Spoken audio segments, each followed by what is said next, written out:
ఓం శ్రీ గురుభ్యో నమః. ఓం శ్రీ మాత్రే నమః. జై శ్రీరామ్. జనవరి 22 మన అయోధ్యలో రామయ్య తండ్రి యొక్క ప్రాణ ప్రతిష్ఠ జరిగిన వైభోగంగా అందరికీ శుభాకాంక్షలు తెలియజేస్తున్నాను. ఈ ఫిబ్రవరి మాసంలో రాశి ఫలాలు ఎలా ఉన్నాయో తెలుసుకుందామా మరి? ఫిబ్రవరి నెలలో ధనుసు రాశి యొక్క ఫలితాల గురించి ఇప్పుడు మనం తెలుసుకుందాం. ధనుసు రాశి వారికి ఈ నెలలో చాలా అనుకూలంగా ఉంటుంది. మీ ధైర్యం మరియు పరాక్రమం పెరుగుతుంది.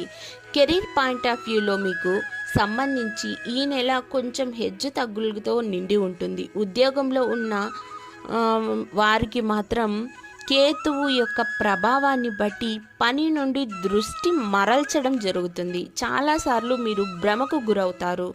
దీని కారణంగా మీ ఉద్యోగంలో మీ పై అధికారుల నుంచి కొంచెం ఇబ్బందికరమైన వాతావరణం ఏర్పడబోతోందనే చెప్పాలి.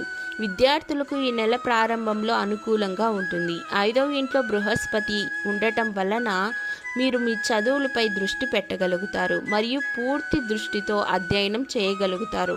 నెలలో ఈ రాశి వారికి కుటుంబానికి సంబంధించి కొంచెం హెచ్చుతగ్గులు ఉన్నప్పటికీ నెల ప్రారంభంలో సూర్యుడు మరియు బుధుడు 2వ ఇంట్లో ఉంటారు. ఇది కుటుంబంలో పరస్పర సామరస్య భావనను సృష్టిస్తుంది. మీరు ప్రేమ సంబంధంలో ఉన్నట్లయితే నెల ప్రారంభం అనుకూలంగా ఉంటుంది. మీ ప్రేమను అంగీకరించడానికి, అర్థం చేసుకోవడానికి మరియు మీ యొక్క ఆర్థిక పరిస్థితిని పరిశీలిస్తే ఈ నెలతో పాటు మీరు ప్రత్యేకమైన ప్రయోజనాన్ని అయితే పొందుతారనే చెప్పాలి.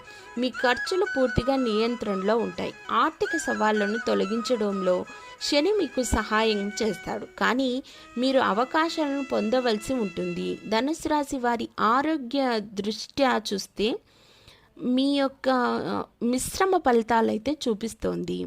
3వ ఇంట్లో ఉన్న శని మీ సోమర్తనాన్ని ఇస్తుంది. ఎందుకంటే మీరు ఏ పని చేయకుండా ప్రతి పనిలో కాళ్ళు నొప్పి రావడమో, ఏ పని చేద్దామని ఇంకో పని చేయడమో, బయట వాళ్ళ నుంచి తిట్లు తినడమో జరుగుతుంది. ప్రతి పనిలోనూ ఒక పరీక్షలాగా గడిచిపోతుంది. ఈ నెలంతా ఇలాగే ఉంటుంది కాబట్టి మీరు కొంచెం స్పృహలో ఉండి ఏ పని తీసుకుంటారో ఆ పని పూర్తి చేసేందుకు కొంచెం జాగ్రత్త వహించక తప్పదు.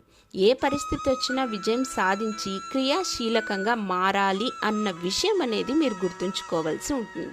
అలాగే ఈ నెల మీరు చేసుకోవాల్సిన పరిహారం ఏమిటంటే, ప్రతి గురువారం ఉదయం ఉపవాసం ఉండి గురువులైనటువంటి దక్షిణామూర్తికి, దత్తాత్రేయ స్వామి వారికి, సాయిబాబా గారికి, రాఘవేంద్ర స్వామి గారికి, మీకు ఇష్టమైన ఏ గురువు యొక్క అనుగ్రహం కోసమైనా గుడికి వెళ్ళి పసుపు రంగు పువ్వులకు గంధం మధ్య వాళ్ళ పాదాల మీద పెట్టినట్లయితే మీరు ఏ పని అనుకుంటే ఆ పని పూర్తి అవుతుందనడంలో ఎటువంటి సందేహం లేదు. ధన్యవాదములు.